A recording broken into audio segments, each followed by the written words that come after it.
Media advocacy refers to media persons taking a position about issues that are important to them.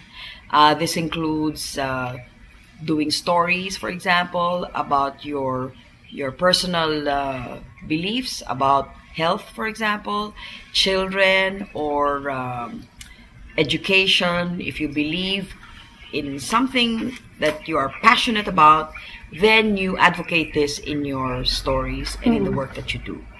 That's what media advocacy is all about. Children's rights is one area that media can advocate, meaning to say doing stories about children, doing stories for children, or doing stories by children. There are different levels of doing advocacy for children. But I think the paramount issue in doing children's stories for children is that you must always take into consideration the perspective of the children and how they feel about certain issues. It's not imposing the adult opinion about what children should be thinking. It's going to what children think about specific issues. When it involves children, I think we have to be extra sensitive and extra careful about how we deal with the subject, because children have very raw, unprocessed, emotional levels of maturity. For example, we did some stories on incest, where a father has raped a child, or somebody else has raped a child, a relative or even a non-relative. We try to be as careful as we can when we interview the victim, which in this case is the child. The first rule is you do not show their face to protect their privacy. Sometimes we change the voice. We mask it with somebody else's voice. We shoot in silhouette so that the child is not recognizable. We shoot parts of the anatomy, like the hands, the side of the hair, the head, the ears, just to show, for example, the emotion that the child is going through. But even then, with these precautions, we're also very careful about the kinds of questions that we ask, because some questions can be quite intrusive and really embarrassing, and you're like re-victimizing the child when you ask them to tell you what happened. In one of the stories, we used play therapy. We were advised by a psychiatrist, I think it was a child psychologist, that said you can do it through play therapy. So we pretended to shoot a session where they were playing with, they were drawing, they were playing with dolls, and in the process you get to know the story. But doing children requires a lot of patience, and oftentimes when media people are going after a story, they want it quick and as expediently as possible. And that's where the problem begins. Because we are so in a hurry to get the story, we forget the sensibilities of the people that we are talking to. Most especially children. And children can be either very talkative or, in most of the cases that we have had, very reticent and very quiet and difficult to interview. Because they continue to undergo the trauma, and you inflict another trauma on top of that, which is your questioning and the manner in which you are trying to get the answers. We rush to get the story, and we are always focused on the story. But what we don't realize is that the effect of that story on the child is long-term. The trauma that you inflict on them has a life long after your story has aired. It affects their perception of self, it affects their self-respect, it affects the way they feel about what has been done to them, and it could be a long time before they overcome this. So sometimes we forget this, and we're only after the story, and I think that's something that we should be reminded about. Space for children in media is necessary. Why? Because they are your future audiences for television. They will grow up to be consumers of media. unfortunately, in our world today, children are not given enough space in media. Why? Because they're not a consuming public. They have no spending power. They have no economic power. And media is a business. It's about making money.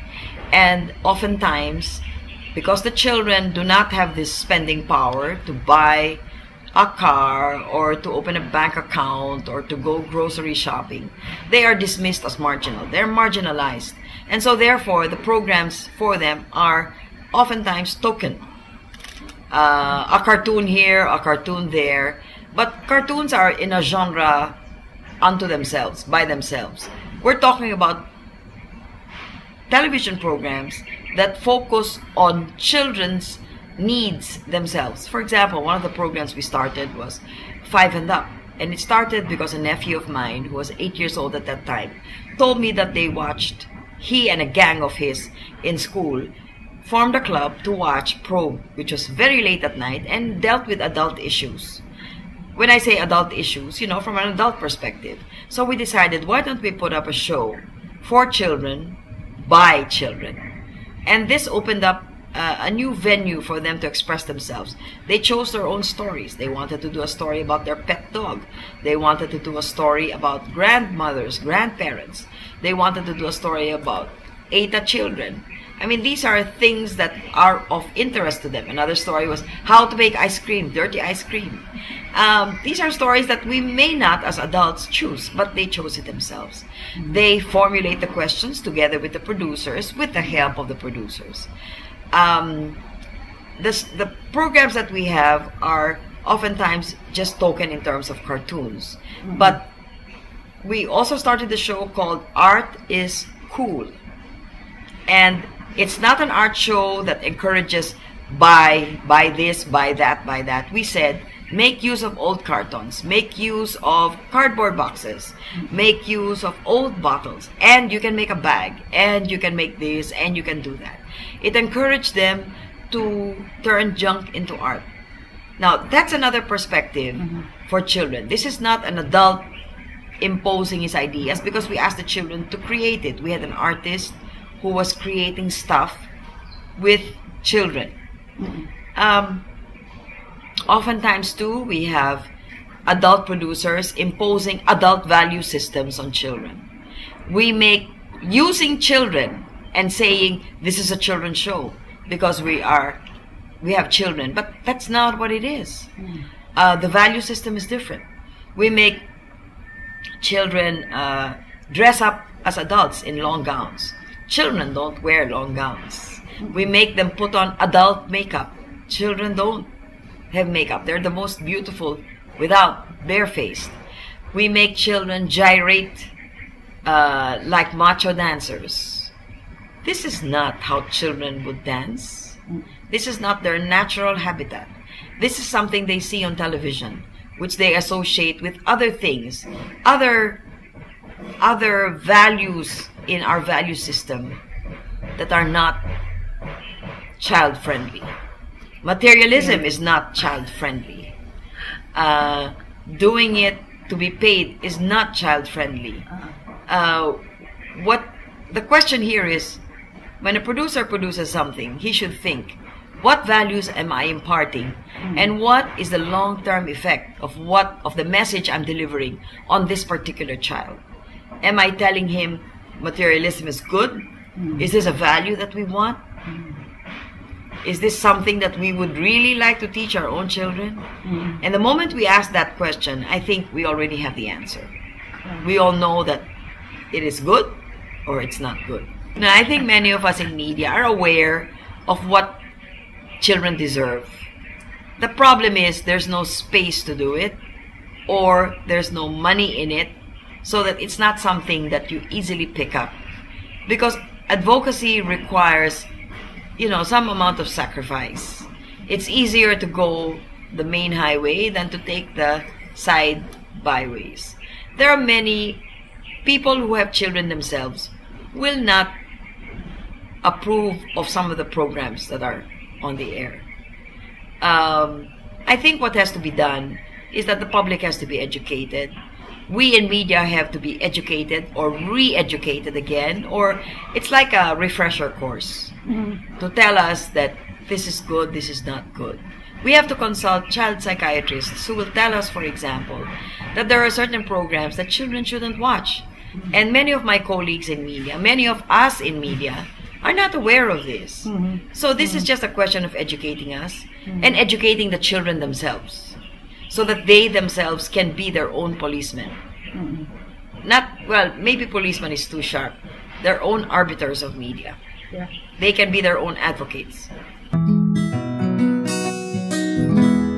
If we can get a group of media advocacy, media practitioners for just a day, because they don't have time, or half a day, and ask psychiatrists and child psychologists to come in and tell us what is good about the programs that we produce and what areas we can improve in, I think that's a great help. Because some of us, all of us have good intentions, but not all of us are aware of how we can translate those good intentions to the best of our producing abilities. That's one. Second, if we can have seminars in schools for parents to teach them how to negotiate television with their children. Teach them about the good programs that they should be watching. Recently, there was a case of a child that shot his yaya using a gun and killed the yaya. When the child was asked, why did you do that? He said, I saw it on TV. What happened on TV? After he was shot, the person stood up. So it was either a cartoon or some slapstick that he saw. To us, it's understandable. It's just a cartoon. It's just a slapstick comedy. People get knocked on the head and they stand up again and they're laughing again. But for a child, this is reality. And that one case tells us the whole story. That media modeling, media imaging is so important that we cannot take it for granted. We cannot trivialize it. We cannot say, oh, that's just one little incident. It's not one little incident. It translated to the life of one person whom the child innocently shot in the firm belief that the yaya would stand up again and they can play games together again. Okay, for example, I met a lady who was with the Broadcast Standards Committee of England, of Great Britain, and they say that for children's advocacies, they have the right to revoke licenses, because if they find that TV programs go against the standards set, they have the ability to revoke licenses. Here in our country, we do have a set of rules, very good set of rules, but it's sometimes observed in the breach. Because I think, not because people have bad intentions. I think it's lack of education, lack of information, lack of awareness on the part of producers, media owners, parents, and children themselves, who must know the rights of children. For example, you brought up the right to privacy. That is so important.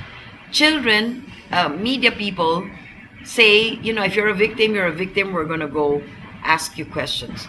They're not aware that every person has a right to privacy, right? But more so for children. And we're not aware why more so for children. Because we're not aware that the long-term effects on children are much more difficult to overcome than it is for adults. I mean, adults have long-term effects, but children all the more difficult because they're so young. And like I was talking about, this little brain that we can inflict dents on every time we do something that